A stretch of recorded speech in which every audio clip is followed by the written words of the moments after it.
You have to write me a check. Oh my. Or Venmo or whatever. Or Okay. Venmo my company. I'll be honest. I don't like that form. Okay. Yeah. I don't either. Okay. It's more like being Uber. Mm-hmm. This is an Uber form.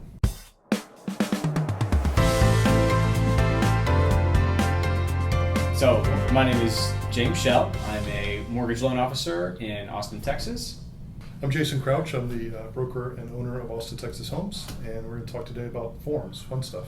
Yes, forms. Very interesting. realtors. This will apply specifically to realtors in Austin, nationwide.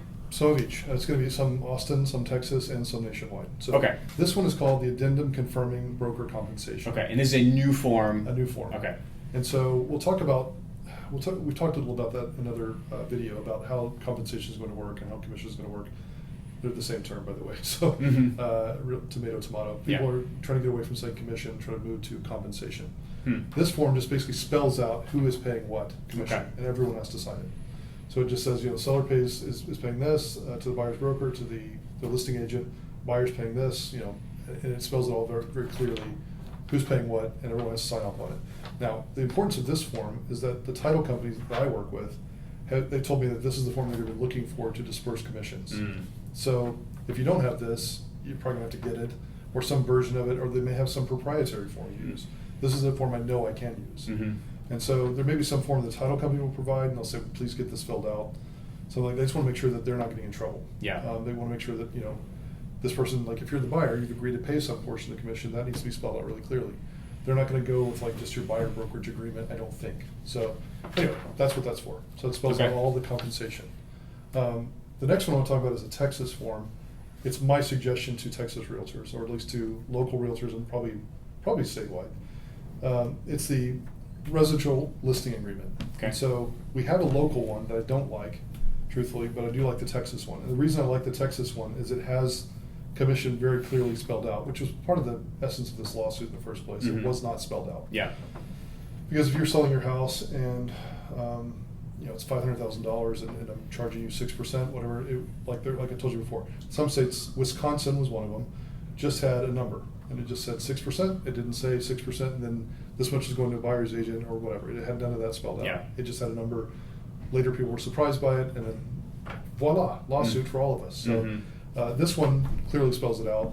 The local one no longer does. So if you're in Austin, don't use the local one, in my opinion. If you want to offer a buyer's agent commission, use this one. It's much clearer. The other one's not as clear. I see. It's more muddled, and it's in a different place, and it could be for buyer or agent. It's real confusing. And so let me just be clear. Yeah. So this one that we discussed just a moment ago, this is for a buyer, if you're representing a buyer here. This is for everyone. Okay, it's for everyone. This Okay. is for everyone. This is where all the money's going. Got it. All the commission. And the title company's probably going to require this. Something That's like the- it. Okay. Either that or something like it. And then this one pertains to you are Listings. listing a home. Okay. I'm Got it. listing a home, so as a listing agent. And this is the form you recommend. form I recommend. Okay. It's a Texas Realtors. It's a residential listing agreement, exclusive right to sell. Okay. Can we link this in the? Sure. Okay. For sure. We can put a screenshot, whatever. Cool. Yeah, so this one just makes it much more clear. It's what we're used to doing in Texas. We've done this for a long time. I see. The old form, local form, was like this. I see. And now the Texas form is like this, and the old one's not. Got it. The local one's not, rather. So that's what I recommend to make it clear where the money's going. Got it. And then you get to this form and you spell it out for title. And so we're going to need both of these forms. You're listing a home. You're going to need both of these forms. I think you'll need this form when you're listing. You'll Yep. need this form to get a contract. Got it. This is a contract form. Very good. So Very this good. is just a listing form. Yep. Listing form, contract form. Got So it. the Texas Realtor one is the one I recommend on that. Okay. And I think you understand why. Yeah. Yep. As opposed to the local one. Which do you have that here? Or we're I not don't. gonna- Okay. But I can tell you what it says. Yeah. It has a place. It does not. It just says the total commission on there. No, it says commission for the listing agent on there. Okay. And then has another blank way later in the contract with a dollar amount you put in for concessions.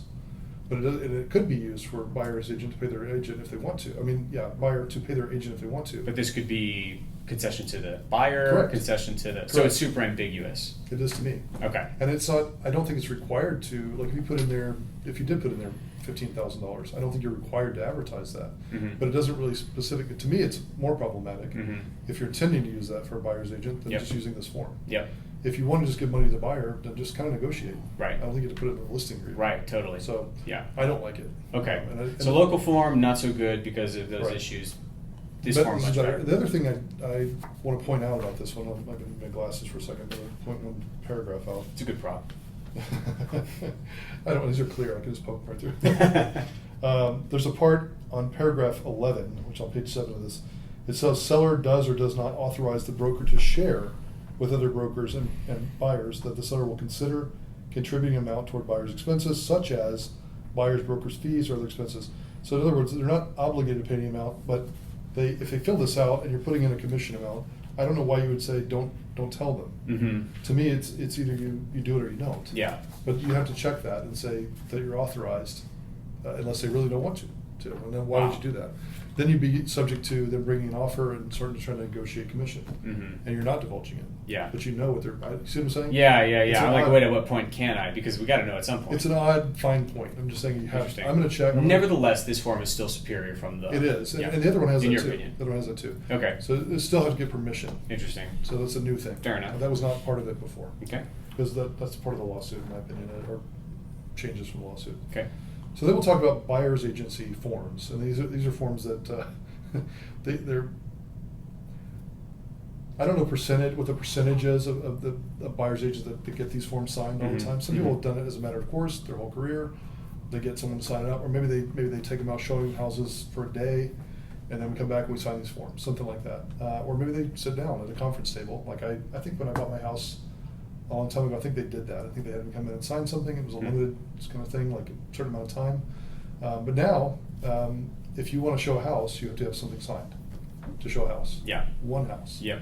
Not per house, like don't get me wrong. Yeah. But yes, you have to, like if I want to take you out, show you 1 hour of, showings, I have to have something signed. Yeah. That is very different. And so Okay. that's not been the case required ever here. Yeah. So very different for us. Okay.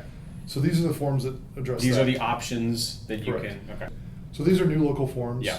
This is a national, this is a Texas specific form, but it's available in other states too. Okay. It's kind of funny, and I'm going to talk about that one last. Sure. Fair enough.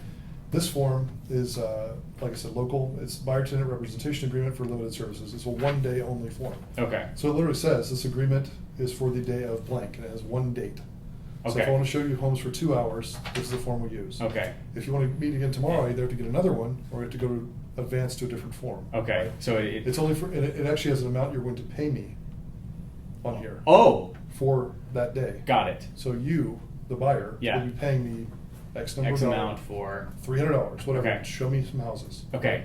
And that's acceptable. Interesting. And then you don't really represent them after that day. Okay. It expires at midnight. That's correct. Or I mean, it's 24 Like- hours. I don't know on that. But it'll be the Oh. day. It'll be midnight. Yeah. Okay, yeah, yeah, The day yeah. of. That's Yeah. correct. Yeah. So- So it will expire at midnight. Okay. So that's a 1 day form. It's really, I guess, more if you just want to be, if you just want to get a fee for showing some homes. I mean, that's really what Okay, it is. So okay. Very limited. So Yeah. possible. I mean, it expires at midnight. Correct. It's so- just that okay. day. Mhm. Okay. So- Kind of like Cinderella magic. That's you know? right, exactly. Okay. This one is a short form that enables you to go, this is probably the one I think most people should use. Okay. Gives you a little more meat, I guess, if you're trying to have a contract, like a real, more substance, to have this. Okay. It's more of a real agreement than this one. Okay. So So this this- is Jason's approved form or preferred form, I Well, should say. I mean, the real one, I would say probably this one is actually even more so, but this, Okay. starting out and trying to have something that, for an agent, to have something less intimidating, Mhm. to present a 1-pager versus a 6-pager, Okay. which is this one. And does this one require that I pay you a particular? No. Okay. No, it just says, like, in the event of a purchase, I'm gonna make this much money. Oh, I like that much better. Yeah, and so, but it does, to be clear, what all these forms are gonna do for a buyer is they're gonna say, here's our commission. I'm gonna use 3%, just to be Sure. easy. Yeah. It's gonna say, we're gonna earn 3%. And if you, and I'm gonna try to collect it from the seller. It says that in here as well. Mhm. We're gonna try to get that from the seller. Now, if the seller doesn't pay it, you're on the hook for that. Yeah. So it is kind of intimidating for a buyer to Yeah. think, well, gosh, I could have to pay this. The reality is, I mean, a buyer's probably going to self-select homes that are paying at least a portion of my commission, maybe Yeah. all of it. Yeah. And so that's something that'll come up in negotiations and discussions up to with the buyer. Yeah. Does this form that we just went over, the Mhm. 1 day form, does that say I'm going to try and collect it from the seller? I don't believe it has anything about the commission at all. I think it just says, Okay. here's what we're doing. Compensation. Yeah, compensation, that's right. It just says the compensation for brokers' limited services will be blank, and it has a dollar amount. And nothing It's about payable upon execution, so you have to write me a check. Oh, my. Or Venmo, or whatever, or Okay. Venmo my company. I'll be honest. I don't like that form. Okay. Yeah. Well, I don't That- either. Okay. It's more like being Uber. Mm-hmm. This is an Uber form. Because like you're paying me a certain amount to take me around to some houses and get me in. Yep. That's what that At the is. stroke of midnight. That's right, and it expires. Yeah. Okay. This is a real representation one. Okay. This spells out the commission, Yep. and it does say that we're going to seek the compensation from the seller, and the client should only pay the balance. So like if it's 3% and the seller's paying 2%, theoretically you pay 1%, right? And we could negotiate that, I guess. I mean, but reality is it's going to say 3% or whatever the number is. Right. And so you kind of have to work that out with the buyer on the front end as an agent and know they're going to be comfortable with signing something. Yeah. One of them, you got to sign one of them. Yeah. So that's probably the most likely form that would actually hold some weight. Okay. In my opinion. So that's the short form of the representation agreement locally. This is the long form, it's 6 pages. Okay. Now, what I would say is if you're meeting someone for the first time and you don't know them very well, you could use this. Okay. But if you're meeting someone and you know they're going to be a client, just use this one. Okay. It's 6 pages, it's very clear. It also gives you more flexibility. Like, and this could happen. There could be a model that comes up where agents want to collect a retainer or you pay an hourly fee or something like that. That's all in here.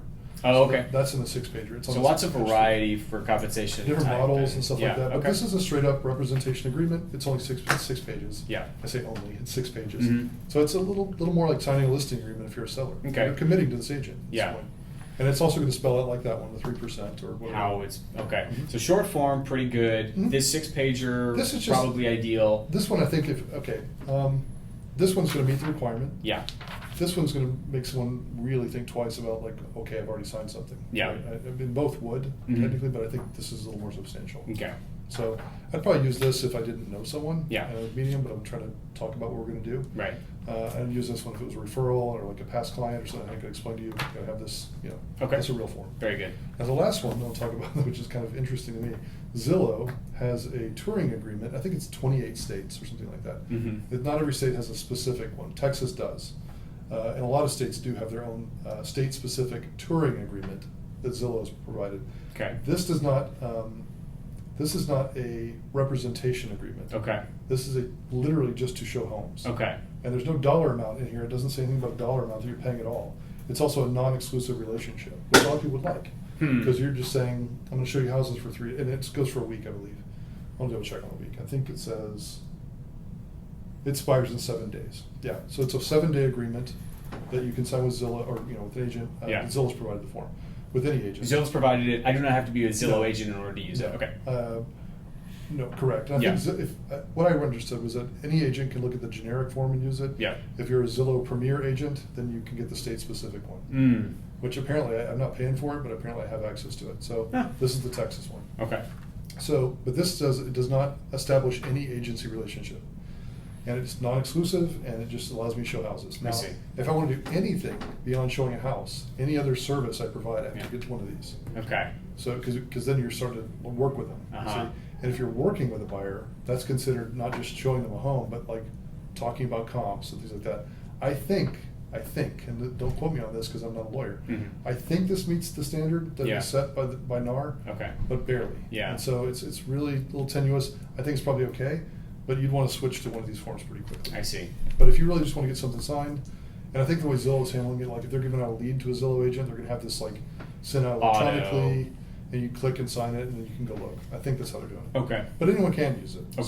So it's a little laughable, but it's also kind of like, well, it's super low pressure. Yeah. If you want something, like you said, we were talking about earlier, someone roughly your age, and they go, oh, that's great. Yeah. Sure, I'll sign that. Like it doesn't obligate me to do anything. Right. And that's just And something to the- keep in mind as an agent. Yeah, the phrase non-exclusive probably is It is. very It is. soft on my ears. It's true. Yeah. It's not an exclusive relationship. Yeah. It's right there. But let's say, and maybe this would be helpful, real quick, if we just role play. Let's say that we want to go see homes. I'm probably going to use you as an agent, but maybe the long forms you anticipate would be a Yep. little too intimidating for me. Mhm. How would that conversation go? Where we're about to go see homes, and we're going to do maybe the short form, Sure. or something like that. Just how would you kind of bring that up? Sure. Kind of role yeah, play. we can talk about it. You know. I was not expecting this. I know. Yeah. So, put you on the spot. It's okay. Yeah. Well, the reality is, for right now, I'm going to tell you that this is required. And Yeah. this is because of the lawsuit. Mhm. And so I can tell you, there's a settlement issue, we have to have something signed before I can start showing you homes. Yeah. And this is the one that I'm comfortable with. There's a longer form we can get into later if you want to, but for right now, this suffices. I'd have this form, the information about brokerage services and Mhm. this. And what I would probably tell you is come to the office, or we're going to meet somewhere else. Yeah. And we have to talk for a few minutes, and I'll explain things to you. Okay. And I'll have a couple of things for you to sign. Okay. Yeah. And I would set that expectation. Preface there, yeah. And so they're not high pressure forms. Yeah. And then we talk about the forms. That one's very easy to explain. This Mhm. just explains agency. Yeah. Talk about that for a minute and get through that. Yeah. You do understand this part. Yes. Yeah. That's really straightforward. This part, though, we're going to talk about like setting an amount of time that we're willing to commit to, like a Mhm. listing agreement. Yeah. Like how long are you willing to work with me?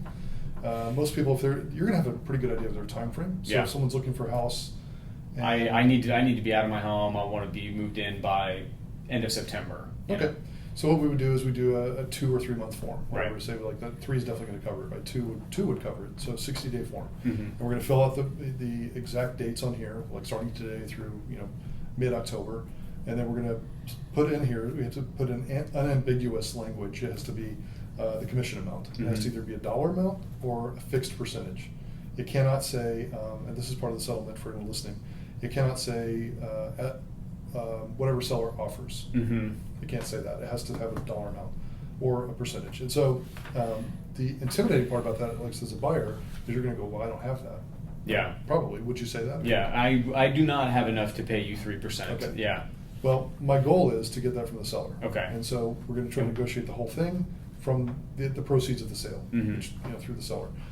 Reality is, and this is a fine point too, but the reality is you're bringing all the money. Yeah. You're paying everybody, right? With your loan and your down Yeah. payment. That's so true. All the money's going to the Yeah. buyer. Fair enough. Yeah. That's true. Yeah. Without you, no one gets paid. Right. But it's going to come out of the proceeds. So it's not going to be out of your pocket, like you're shelling out extra Mhm. money on top of your down payment. It's going to be worked into the deal Okay. and negotiated into the deal. Okay. So it's going to say 3%. The reality is, I would probably tell the buyer, look, I'm not going to come after you in court Yeah. for 3% if I don't get paid, but we need to get paid something. Right. So we're going to do the best we can for it to be this. We'll work with the seller.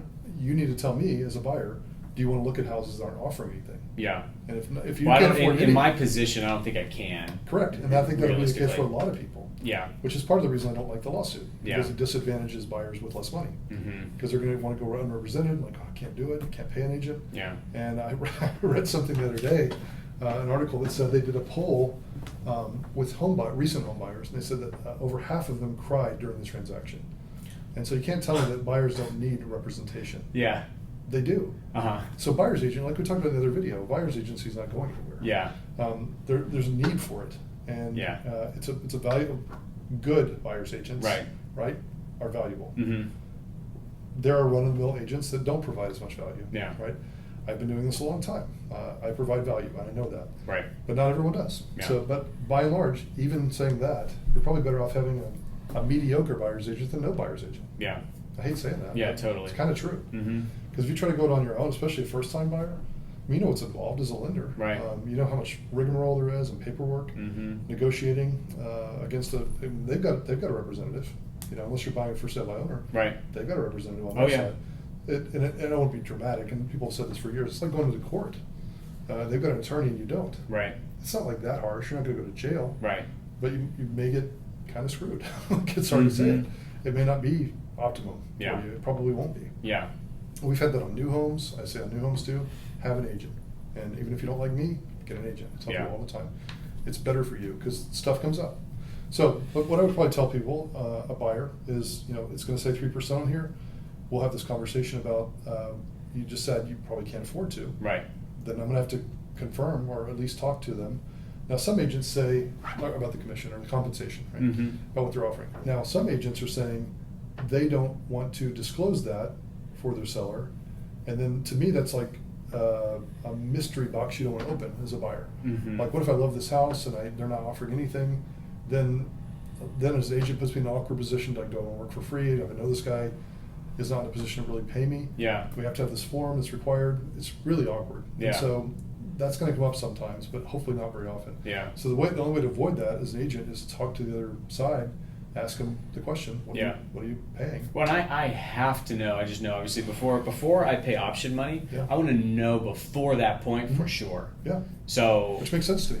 and correct me if I'm wrong, but is this not how this works? We sign the offer, we send it to the seller. If they sign and agree, then we're sending option money. That's right. And we're losing option money if we don't move forward. That's right. So I need to know before I finish signing as That's a right. buyer. And I mean, they're it'll be interesting to see how this plays out because it's just starting now this week. Yeah. And all this. it'll be interesting to see how it plays out if agents are going to renegotiate with buyers or to like try to roll something in. Mm-hmm. There are ways to get commission on a deal that someone doesn't want to pay commission on. Yeah. It might involve bumping the price up, which I hate saying that, but Yeah. it could. Yeah. Or it could just be like, hey, this person really wants the house. Mm-hmm. Now, in this market, a buyer's market, I don't think it's going to be a concern for a buyer. For sure. In a seller's market is when I think it's going to be challenging. 100%. If things flip, like they were a couple of years ago here, I think you're going to have a tougher time as a buyer. And even it's an extra layer of challenge. Yeah. And just as a lender for realtors, I know that sometimes you can get away with, we place an offer on a contract, let's just for round numbers, it's a $200,000 home, and then we're going to go up to 210 and you give me 10 grand in concessions. If underwriter or appraiser picks up on that and they don't like it, they can devalue they will subtract the value. Especially if it's of just the all credit. commission. If you know it's commission. 100%. Yeah. So I'm just saying, really kind of, it's that requires that, again, we know the nature of the compensation split before we go under contract. Sure. So So I think it would behoove agents to do this. I think if you're going to have this signed, and that's really the whole presentation, is just, it's going to be for a couple of months. You refer to me by your friend, or we know each other from church, or whatever, we're going to work together. I'm not going to try to take you and pin you to the wall and get 3%. Right. That's reality. And any agent who says they are is lying. Sorry. Yeah. But you might be responsible for part of it. There might come up that like, hey, look, I got 1% out of them. Do you think we can squeeze another 1%? We can renegotiate this. Right. Because you can. Yeah.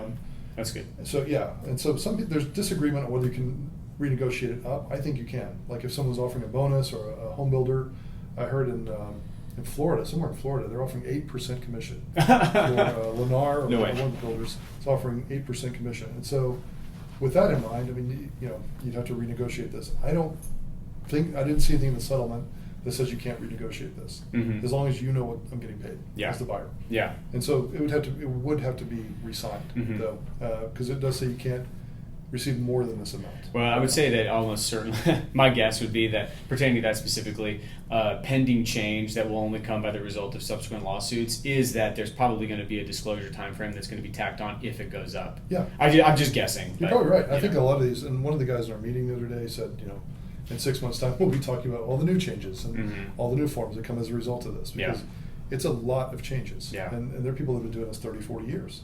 And none of this has been, except maybe that form, none of this has been on the table for them to deal with. And so I've been doing 27 years. Yeah. We've never dealt with all this. And so, but I'm good enough at articulating my value, and I'm good at what I do. And I know that I am worth a certain amount of money. I'm not saying it has to be exactly 3% every time, but there's a certain minimum in there that I'm like, well, that maybe it doesn't make sense for you to do that. Maybe someone else should work with you, Any recommendation for new agents that are coming into this? You need a good broker. You need someone that can explain these forms. Yeah. And learn how to articulate your value. Yeah. That's the main thing. Learn how learn how to explain why they need you. Yeah. And if you can't do that, you are going to struggle. Yeah. Unfortunately, because it's a bit intimidating, especially your first or second time meeting a client, to say, hey, could you sign this to offer to pay me $15,000? Like, who are you? It's a lot. Yeah. I've got this much experience. I've got this this level of expertise, but a lot of people don't. And I'm not putting myself above anyone, but it's easier for me. It will be easier for me. It'll be easier for anyone with experience, right? With years of experience to do it.